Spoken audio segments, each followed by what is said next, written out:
A notable question for you to ask yourself this year is this: what's inside of me that needs to come out? What's in the inside of me that needs to come out? You see, it's a known fact that true fulfillment in life doesn't come from acquisition, doesn't come from acquiring things. We think it does. At a subconscious level, we kind of think it does. Gimme, gimme, gimme, my name is Jimmy, then I'll be happy. But true fulfillment comes when the things that are on the inside of you come out. So it's to do with your creativity. What is inside of you that you haven't expressed? What is inside of you that you haven't written if you're into writing books? What games do you need to create? What conversations do you need to have? What are you dreaming about and imagining that are remaining dreams and in the realm of your imagination, but you haven't yet enacted? They haven't become a reality. When those things that are on the inside of you come out, you feel truly fulfilled.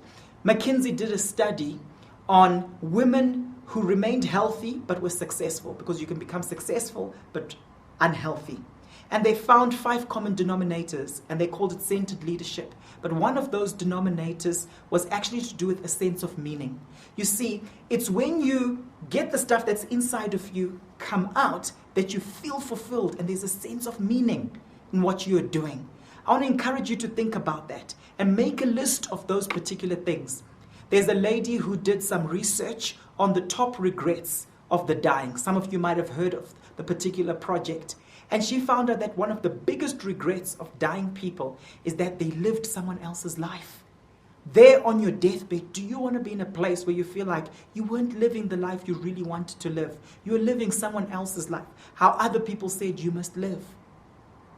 What's inside of you that needs to come out? That's where true fulfillment will come from. So I encourage you to write out what those things are. And don't think about it too much, because it's really a right brain exercise. It's really an exercise that requires you to tap into your intuition, right? Don't try and figure it out too much.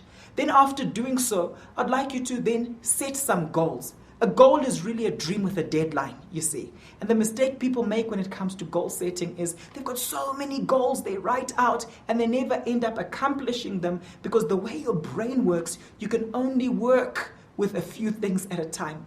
So what I'd encourage you to do is to do this. To then say, in the next 3 months, what 3 things, if I focus on these 3 things, would give me the greatest success or have the greatest impact on the next 3 months. Then once you've accomplished those particular things, you come up with another 3. And you could even divide these things up into your different aspects of life. You see, make sure that the things that are inside of you that need to come out are reflecting your values, you see, are reflecting all of life. So come up with these goals in various aspects of your life. There's your financial aspect of your life. There is your career. There is your spiritual. There is your social and recreational, right? There is your exercise and your health and your nutrition.